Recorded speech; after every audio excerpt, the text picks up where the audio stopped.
Et c'est parti pour la deuxième partie de Smart Bourse. Nous allons à présent nous poser la question de la neutralité carbone mise en regard de la performance financière des entreprises. Un sujet que nous allons aborder avec Laurent Babiquian qui nous accompagne donc sur le plateau de Smart Bourse. Bonjour Laurent Babiquian. Bonjour Nicolas. Vous êtes directeur monde des marchés de capitaux du CDP. Vous avez publié un rapport au sein du CDP. Alors le CDP, on le rappelle, c'est l'organisme qui va collecter finalement au sein des entreprises les données qui permettent ensuite aux investisseurs d'organiser ou d'alimenter leur stratégie ESG. Vous êtes principalement axé sur le E de ESG, sur la partie environnementale.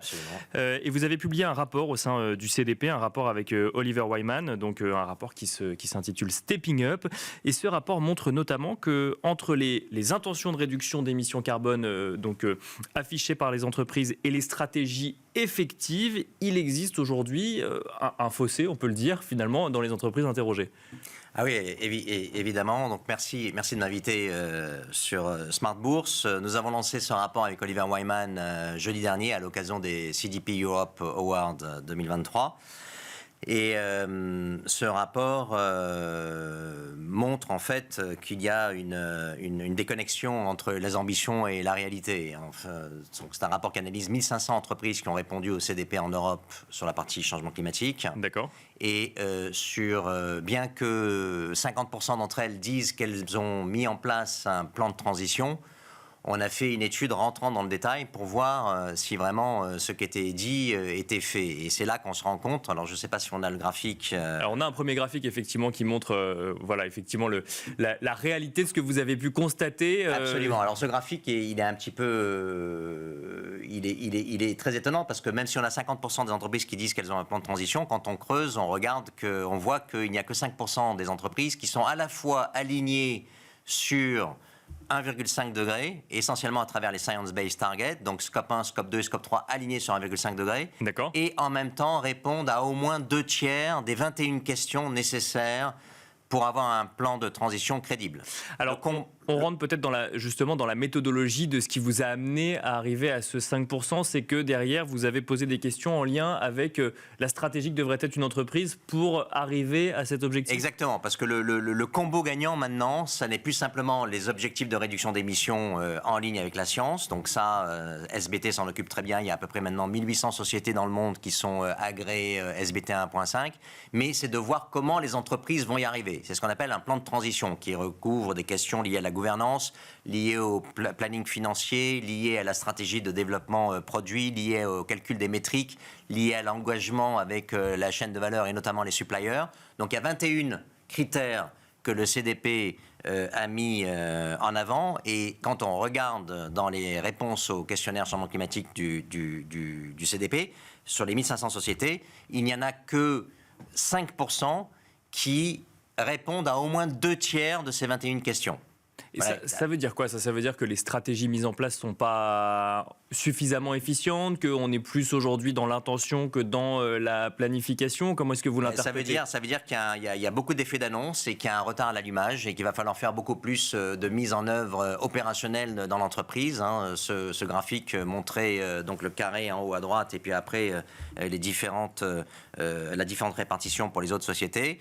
Et donc il faut faire beaucoup plus, très très vite.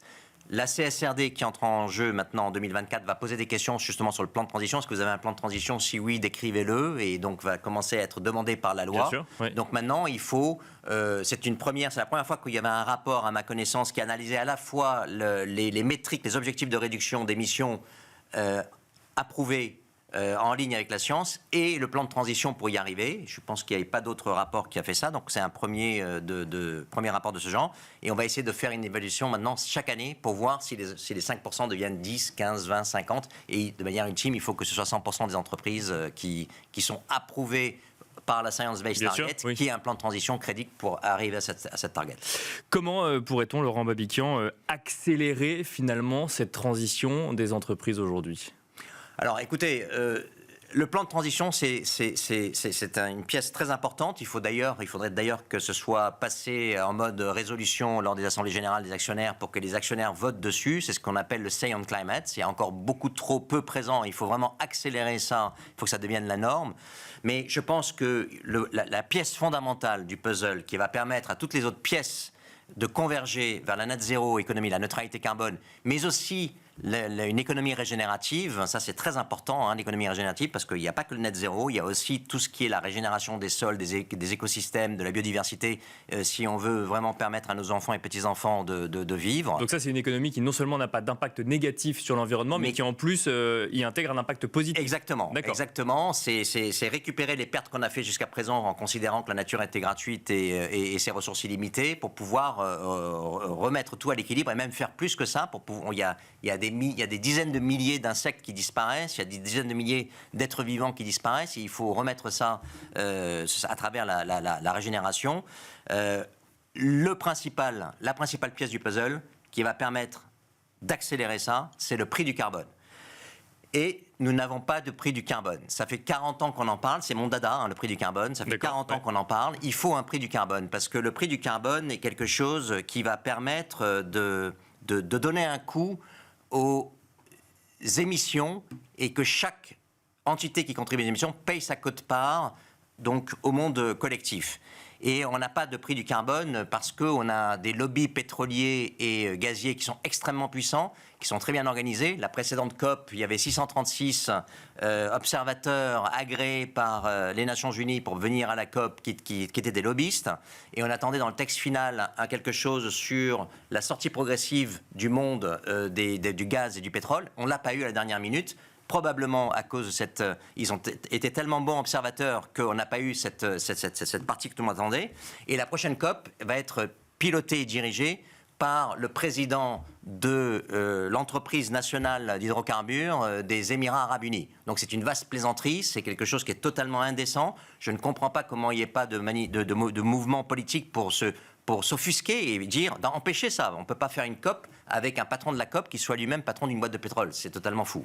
Parce que l'idée, c'est de dire, si l'émission de carbone coûte à l'entreprise, on émettra moins, c'est ça ? Ben oui, c'est-à-dire que si vous mettez ça si vous avez un prix du carbone, vous allez l'intégrer dans vos cash flows futurs, et ça va avoir un autre impact à la bourse. Parce qu'on paierait quoi ? Une sorte de taxe finalement sur l'émission ? C'est ça, ce sera une taxe qui sera payée, qui sera collectée par l'État, et l'État va dépenser cet argent pour faire des infrastructures, pour faire du renouvelable, pour faire tout ce qu'il faut de la nouvelle type d'agriculture. On parle de trillions chaque année à dépenser pour faire la net zéro économie. Il va bien falloir le prendre quelque part. Donc cette taxe serait récoltée par l'État. Et il y avait une excellente étude qui avait été faite à l'époque par un asset manager hollandais, Kempen, que j'utilise souvent comme exemple, qui disait que si on appliquait une taxe de $150 la tonne à toutes les émissions de carbone des entreprises cotées à la bourse, toutes choses étant égales par ailleurs, on aurait une baisse des cours boursiers de moins 41%. Parce que ça viendrait grignoter la performance financière Exactement, de l'entreprise. Exactement, les cash flows futurs de l'entreprise, absolument. Le numérateur du discounted cash flow model, et donc c'est très très simple, et donc c'est pour ça que les lobbies n'en veulent pas, parce que ça détruit la shareholder value, et on ne peut pas continuer dans un monde comme ça, si vous voulez. Il y a très peu de personnes qui lobbyent contre ça, alors qu'on est tous concernés. On le sait très bien, on ne fait rien. Donc il faudrait probablement sortir cette négociation et la mettre au niveau de l'OCDE qui sera probablement plus efficace. Donc ne pas traiter le sujet dans les COP, mais plutôt à l'OCDE. Oui, alors au niveau de l'OCDE. peut-être en parler au niveau des accords internationaux, mais traiter effectivement un deal au niveau de l'OCDE, puisque c'est l'OCDE qui a été capable de mettre un taux minimum de profit pour les entreprises de 15%, justement pour éviter l'évasion fiscale et autres. Donc ils ont été successful pour faire ça. Il faut probablement qu'ils s'attellent et qu'ils prennent cette problématique à bras-le-corps. Je sais qu'il y a un working group d'ailleurs sur le prix du carbone à l'OCDE, mais il faut faire très très vite parce que ce principal outil n'est pas utilisé alors qu'il permettrait de clarifier et de nous sauver en fait en un mot. Et si je pousse le trait, il faut aussi maintenant commencer à envisager, en plus du coup des externalités négatives, il faut envisager deux autres choses. Donc j'avais apporté un graphique, je ne sais pas si on peut le montrer. Un fameux triptyque, oui, effectivement. Le triptyque salvateur qui va permettre de nous aider à faire un net zéro et une économie régénérative, c'est d'avoir à la fois le coût des externalités négatives, mais aussi un standard de reporting en mode double matérialité. C'est ce que l'Europe va commencer à faire à travers la CSRD à partir de 2024. Ouais. Et en plus, une comptabilité multicapital ou triple capital, ce qu'on appelle True Cost Accounting. Si on a ces trois éléments, on va pouvoir convertir la mesure de l'impact en numéraire, en dollars, en euros, pour permettre aux investisseurs de calculer l'impact et le return on impact.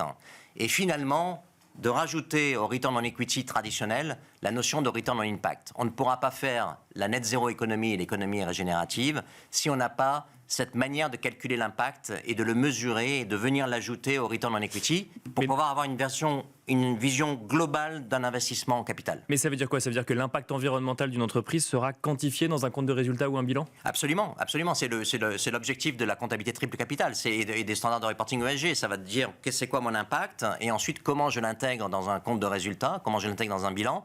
Je vais pouvoir passer des amortissements ou des provisions comme on fait pour le capital financier. On fera la même chose pour le capital humain et pour le capital naturel. Donc oui, absolument. Et là, du coup, est-ce qu'on règle le problème que vous évoquiez tout à l'heure sur la taxe carbone à partir du moment où on intègre dans la comptabilité de l'entreprise l'impact positif d'une entreprise sur l'environnement? Absolument, ça va être tous les impacts positifs et négatifs seront pris en compte et ça va permettre de fluidifier les mouvements de capitaux et de pouvoir les orienter, ce qu'on appelle vers des brown assets, vers les green assets.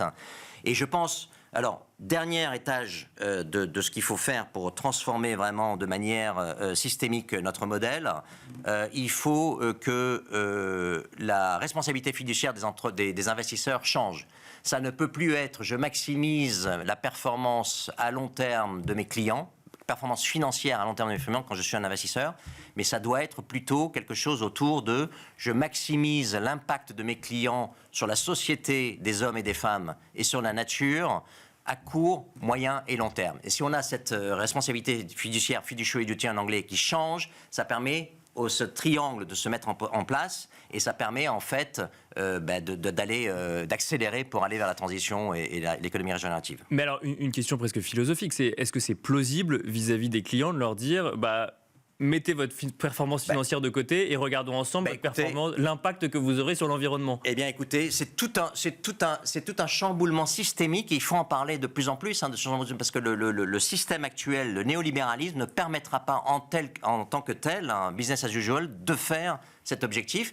Donc il faudra aussi, il y a des gens maintenant qui sont par exemple dans des banques mutualistes ou au crédit coopératif, des banques qui offrent un return on equity nettement inférieur aux 12 à 15% demandés par le marché.